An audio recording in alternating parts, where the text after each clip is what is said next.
La vie te mettra à l'épreuve. Elle testera ta patience, ta force et ta détermination. Tu tomberas, tu connaîtras l'échec, tu douteras de toi-même.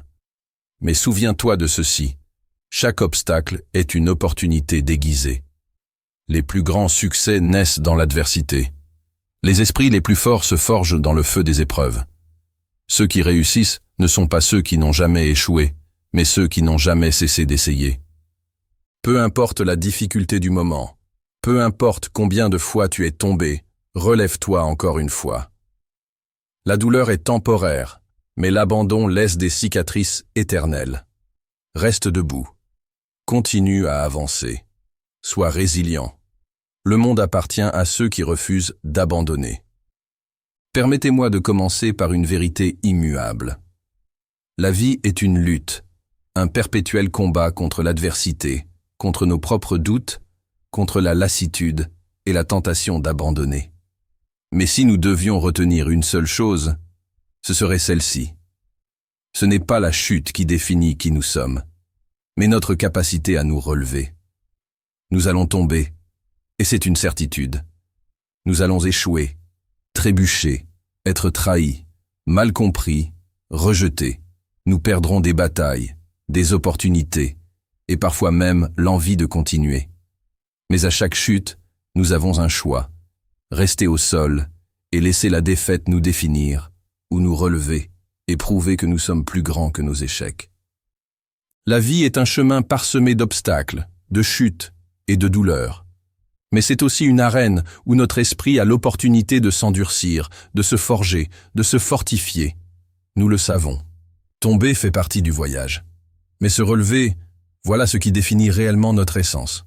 Le proverbe japonais « tomber 7 fois », se relever 8, incarne parfaitement la philosophie stoïcienne.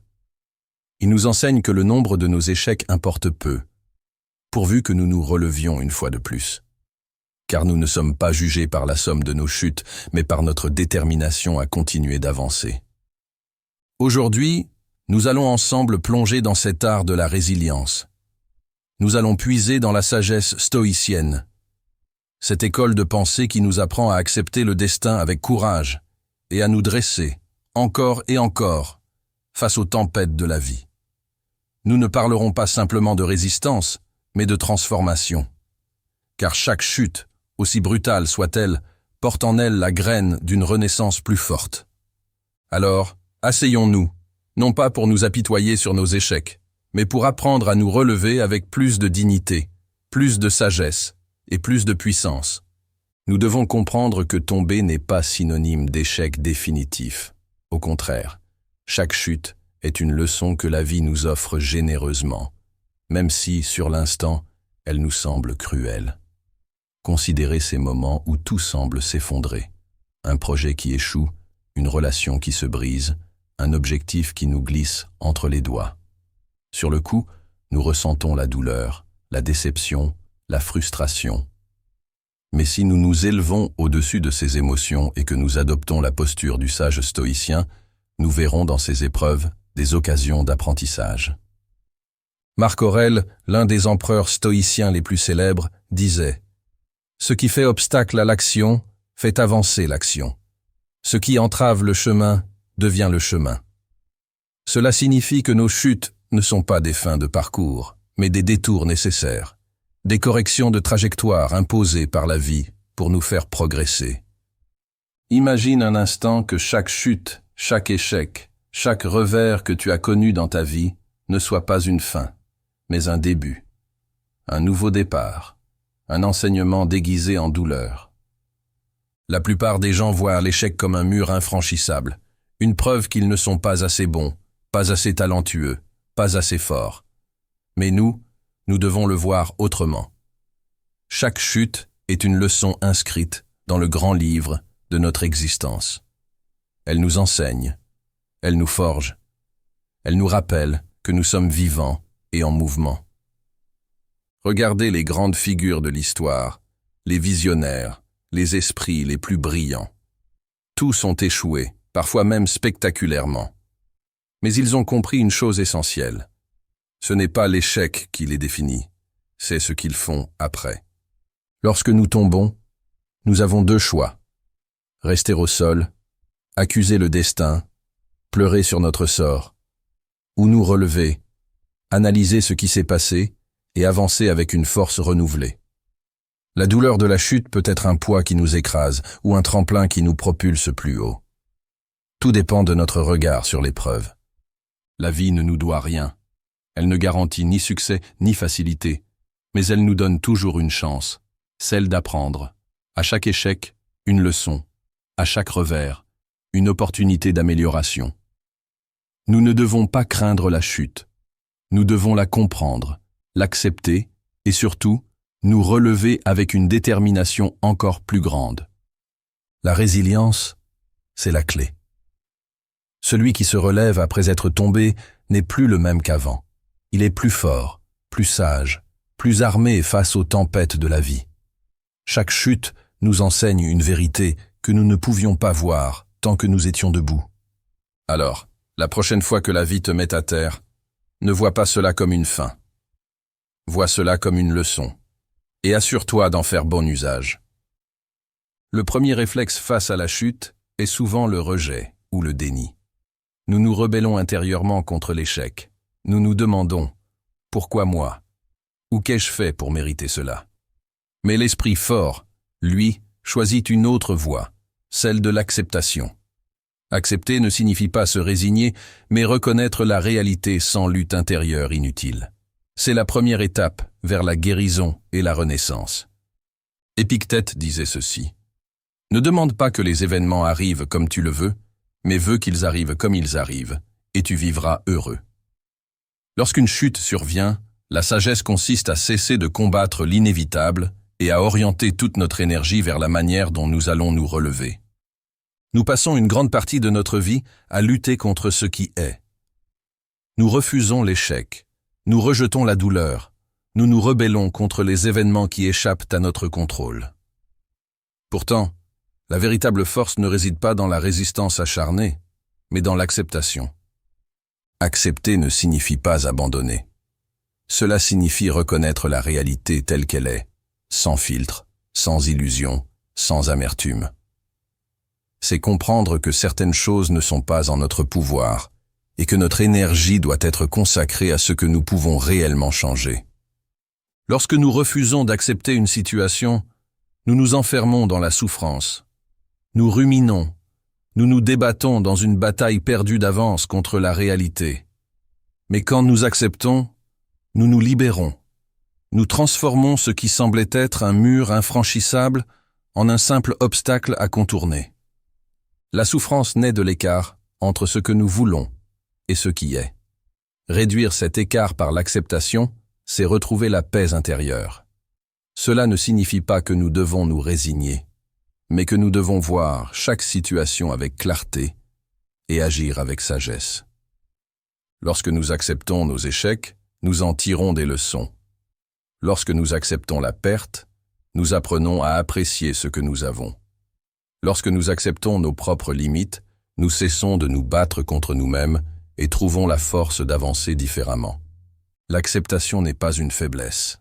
C'est une puissance silencieuse, une sagesse profonde. Celui qui accepte avance là où d'autres s'épuisent à lutter contre l'inévitable. Alors, cessons de nous accrocher à ce qui n'est plus. Cessons de nier ce qui est déjà arrivé.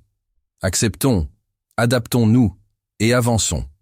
Parce que la vie ne se vit pas dans la résistance, mais dans la fluidité de celui qui sait naviguer avec elle.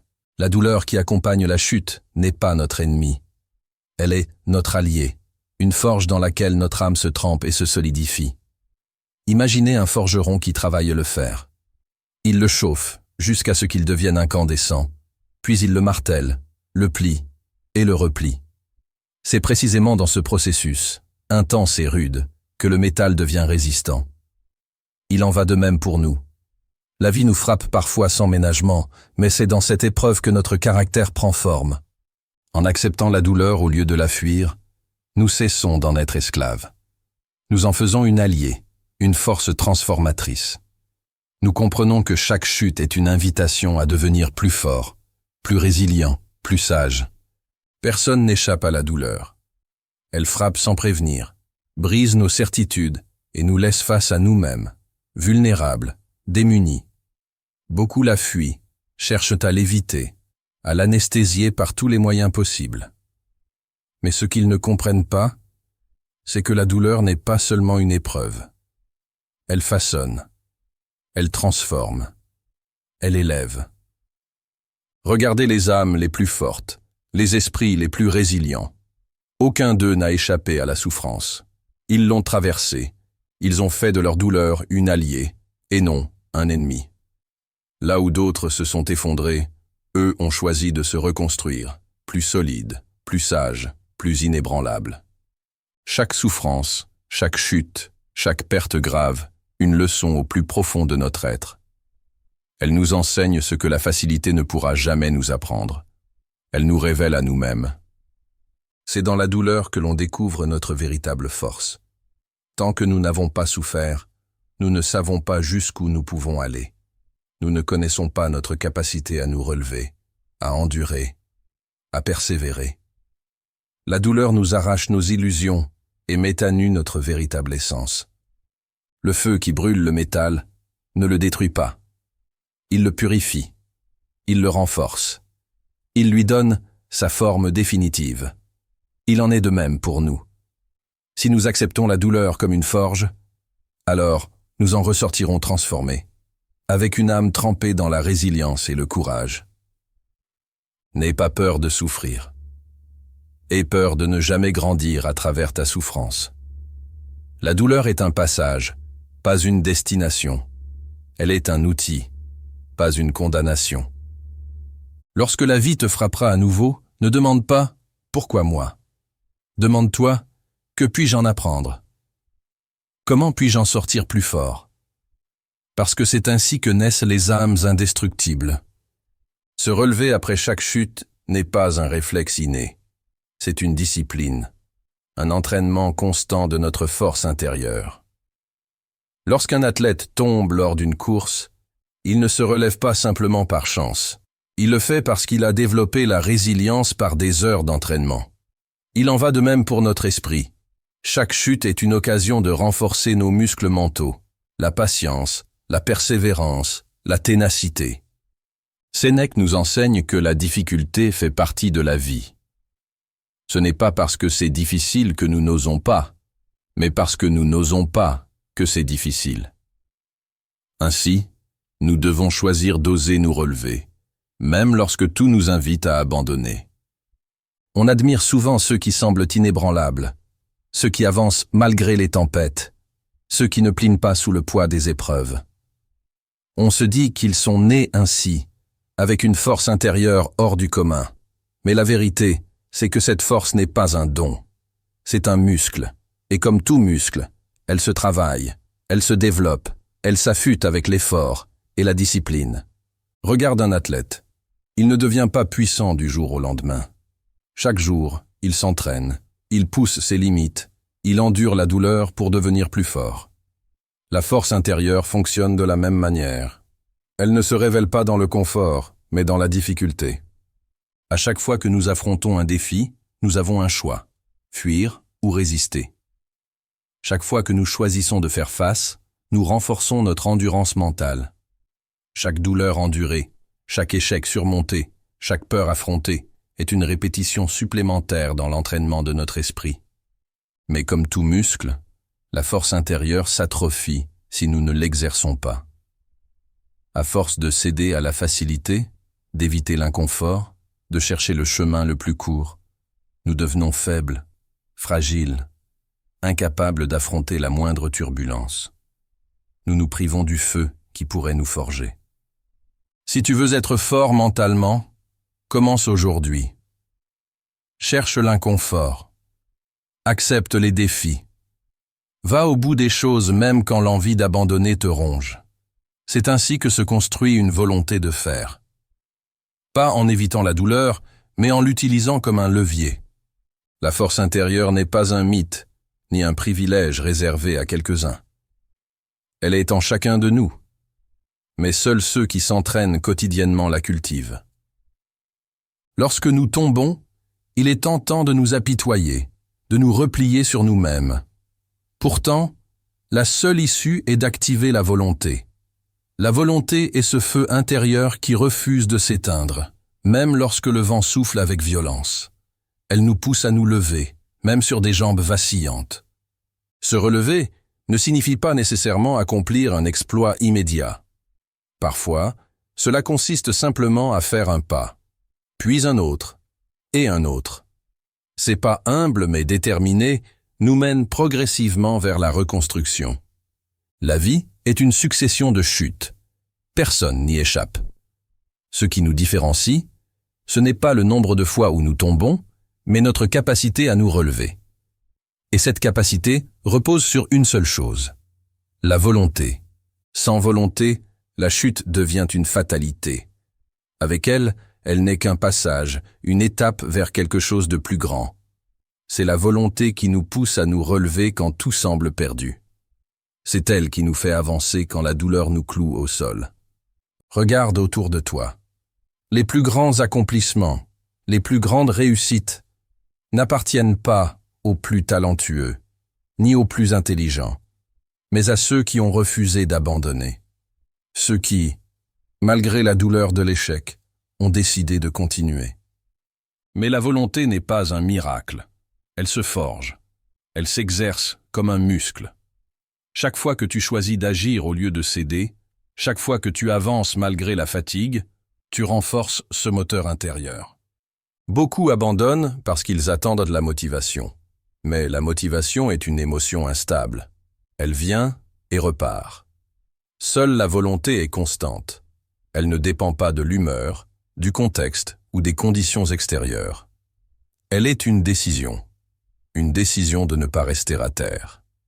Alors, la prochaine fois que tu tomberas, et tu tomberas, ça c'est sûr, comme nous tous. Pose-toi cette question. Est-ce que je vais laisser cette chute me définir, ou est-ce que je vais puiser dans ma volonté pour me relever encore une fois? Parce que c'est ainsi que l'on devient inébranlable. Non pas en évitant la chute, mais en se relevant encore et encore. Se relever exige du courage, car la peur rôde toujours après une chute. La peur de souffrir à nouveau, la peur d'échouer encore. Mais le stoïcien sait que la peur n'a de pouvoir que si nous lui cédons la place. C'est en avançant malgré la peur que nous triomphons. En adoptant cette posture, nous cessons d'être victimes de nos chutes et nous devenons les architectes de notre relèvement. La peur est inévitable. Elle surgit devant l'inconnu, face au danger, à l'échec, au rejet. Elle chuchotera toujours à ton oreille. Et si tu échoues? Et si tu n'es pas assez bon? Et si les autres te jugent? Nous la ressentons tous. Mais ce qui nous différencie, ce n'est pas l'absence de peur, c'est notre capacité à avancer malgré elle. Parce que le courage, ce n'est pas ne pas avoir peur. C'est agir en dépit de la peur. Si tu attends de ne plus avoir peur pour agir, tu n'agiras jamais. C'est en affrontant la peur que l'on devient courageux, pas en l'évitant. Aujourd'hui, pose-toi la question suivante. Vas-tu laisser la peur t'empêcher de vivre pleinement? Ou vas-tu choisir le courage et avancer malgré elle? Les peureux fuient. Les courageux tremblent, mais avancent quand même. Alors, qui veux-tu être?